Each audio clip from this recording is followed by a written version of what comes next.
Hello everyone, welcome into Fatty's Feast, where we make the best food you'll ever eat without leaving your backyard. My name is Josh. Today I'm going to be showing you a simple smoker recipe that'll be a hit for game day. We're whipping up some savory, spicy armadillo eggs. Let's get started. All right, if you haven't figured it out, I'm a big fan of game day recipes right now with football season well underway, but I'm also a fan of shorter smoker recipes because it's getting a little cold here in Connecticut. So as much as I love to cook a brisket outside in 50-degree weather for 16 hours, I don't feel like doing that today. And because football's on tonight, I wanted to make something that'd be a little simpler, but still have that smoky, savory, salty, spicy goodness. And this recipe is only gonna take us about 3 hours from prep work to completion. And you only need a few ingredients for this recipe, the first being some pork sausage. I have some hot pork sausage here. You can use regular if you don't like hot. It's not a big deal. It's all personal preference. Next up, bacon. Nothing special. Regular cut bacon. This is center cut because that's all they had at the supermarket. I'm personally shying away from thick cut bacon for smoker recipes just because it takes more time to render down and actually get a nice crispy crunch to it. Cream cheese. I got 2 blocks of it. And standard jalapenos. Nothing special. 2 packets of cream cheese in my medium bowl. We're gonna season this up with some Memphis Meatheads rub. Personal preference, do as much as you want. And then we're just gonna slowly break it down if I can. Now you can smoke this up if you want. I'm just taking the lazy way out here, and as you can see, it's not that lazy because it's taking forever. But you do you. You do whatever you'd like. And also the Memphis Meatheads rub that I'm using, I'll put a link in the description. You can make it at home. I've used it in countless other videos with pork products. All right, that looks like shit. I'm just gonna let that sit out for a second and re-stir it because I want it to soften up a bit. Next, good size jalapeno here. Most of them in the bag are the same size. Very easy, just cut the tip off. And then I'm gonna take the core out. I'm just using a spoon to do this. Seedlings. Now the spice in jalapenos comes from inside the core where all the veins are and the seeds. So we're looking for something like that. Next I have this small bag. And to make this as least messy as possible, I'm gonna throw a small amount of this in my bag. Just like that. We can close it up. Just gonna mix it around a little bit more. It's softening up a lot now. I'm gonna take my scissors and cut the tip off of the bag. And we're just gonna squeeze it until some of this goodness comes out. There it is. That's attractive, right? Look at that. Cute. Then watch this. I'm gonna take this and just slowly fill this with cream cheese. Takes a little bit of practice, but once you get it, you'll be golden. And there we go. That should be perfect. I'll just top it off a little bit up top here. Why not? There we go. We can just round that off. Looks hot. Just like that. Look at that perfectness. Beautiful. Next, I'm gonna take some of my sausage. Gonna lay it out. Just gonna press down right here. Get this thing wrapped up like a little cocoon or something. You know what? Whatever. I don't need gloves. You just gotta eyeball it. You want the whole thing covered. You don't want any green spots showing. And these are gonna be thick, so don't worry if they are looking a little big, but something like that looks amazing. Oh good, hello. It's a nice little oval thing. And then to finish it off, we're gonna wrap this bad boy in bacon. I'll do one on either end just like I did in my meatloaf video. And then we'll just wrap it around like so until this entire monstrosity is covered. And doesn't that look beautiful? Look at this thing. It's gorgeous, perfect. And now, last but not least, we have to season this guy up. I'm just doing a little bit of salt. The Memphis style rub is saltless, and these are small, so I definitely don't want to over salt them. And then we can do a pretty liberal coating of the Memphis rub.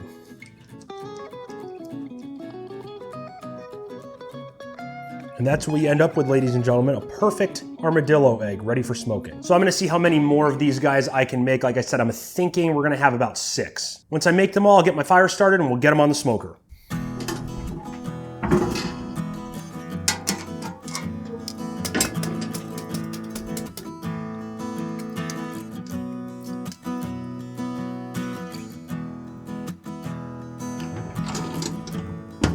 And check these out, people. 6 thick boys ready to be smoked. I'm gonna throw them in here like so. And I'm actually gonna take this one, because it's smaller, move this one here, and this one back here. Now they're somewhat even in size. This one's a little bit bigger, obviously. This one's the smallest one. And this one, and I believe it was that one, I had to use less bacon. I couldn't actually hit the ends. It looks like I did, but there's a little less on there. There's only like 3 pieces compared to 5.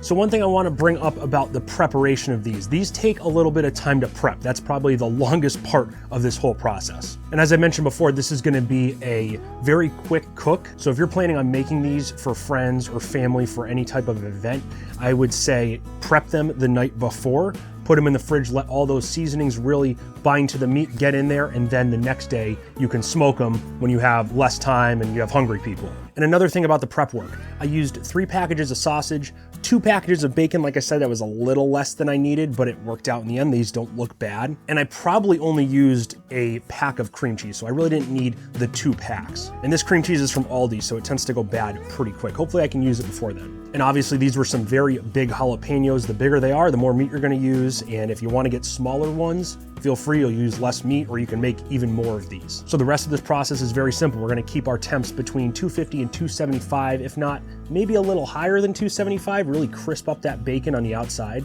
I'm gonna check on these every hour just to see if I have to flip them. But like I said in my last video with the chuck roast, I really didn't have to because everything's down here and the temps down here are pretty consistent from here to here. I'll check back in about 2 hours or so. We'll take an internal temp and then we should be ready to glaze them. All right, welcome back. We are 2.5 hours, actually just under 2.5 hours in. I'm all bundled up now because I'm freezing. So if anyone has a place in Nashville that I could like move this to and move down there where it's like 75 right now, that'd be much appreciated because I don't want to be in Connecticut anymore. Anyway, like I said, 2.5 hours in, everything's been going great. Fire's been clean. We got great color on these things. I did flip them one time just around because I wanted more even heating. Not that they're really off, but I just wanted to get even smoke and even heating on everything. So let's take a look. So we only got a little bit of creamage right here coming out, but other than that, all of them look great. The bacon never really peeled back. And that's something I've dealt with thick cut bacon before. We got a great crust. These look absolutely amazing and they're 165 internal, but we have one more step. As my normal procedure go, I've had some barbecue sauce with some apple cider vinegar heating up on my plate over the firebox. And this is Tennessee style barbecue sauce. Not because I want to move to Nashville, but because that's what I wanted today. So I'm just gonna go through, glaze all these on. This is a very sweet sauce, so depending on what kind of flavor profile you're looking for, you can do something else. The apple cider vinegar is just going to add a little bit of tang to it. And I am so happy with the way these are coming out, if I didn't already say that. Now you could be OCD and flip these and get the underside. I'm not that OCD, so. And just before I do this last one, let's take a look at the underneath.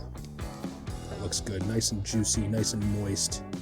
But that crust, that bacon crust, I love that. And this is why, once again, I don't recommend using thick cut bacon for something like this. Great for other things, for breakfast, for whatever else you're making on the griddle, not for smoking necessarily. Got a little bit left, let's just coat some of these a little more. And there we go, beauty. Let's let these rest and set. Oh God. So for once, all in all, a great cook. Nothing's gone wrong. I'm so happy to report that. And we're just about 3 hours through the entire process from prep to finishing these off. I'll let these go for probably 15-ish minutes, and we don't have a rest time because it's ground pork. I temped them before we did that saucing. They were 165 internal, so you just want to make sure that they are completely cooked through before you sauce them, because this is going to bring them down in temp a little bit. Normally with pork products, 145 is when they'd be done if you were making pork chops, or even 140. That's fine too, because you'll take them off and let them rest. But for ground pork, you want to do 165. So we'll check back in 15 minutes and we'll do our taste test.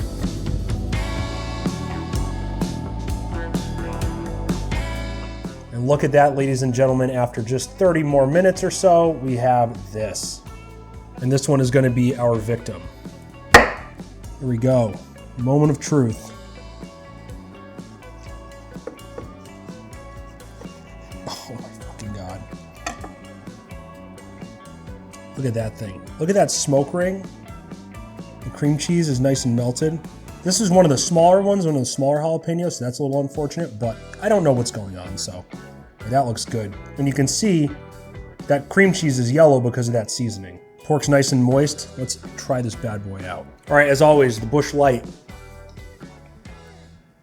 to cleanse the palate, not a sponsor, but I wish you were. Busch Light, if you're watching. Let's take this. Moment of truth. Oh my God. Wow. So the bacon, it's cooked very well. It's still a little bit, it's not, you know, crispy as hell, but it's really good. The sauce, great texture on the outside. The pork, I was almost afraid that we'd have a little too much pork in this recipe, but we really don't. Wow, that's delicious.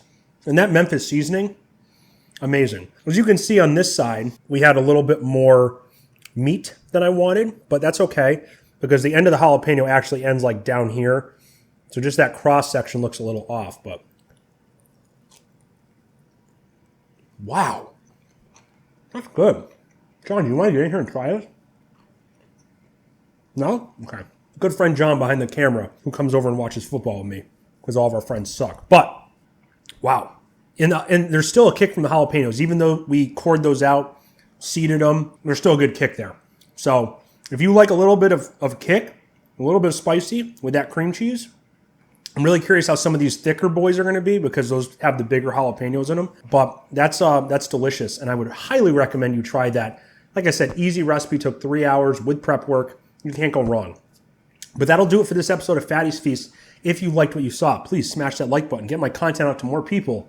And if you have any ideas for things you want to see me make on the smoker, on the griddle, alcohol you want me to try, I don't know. Maybe that's a new segment. We'll see. But hey, I appreciate you watching, especially if you're here till the end. Over here, I'm going to put my smoker pork playlist. You're going to love that if you're into smoking pork on the smoker.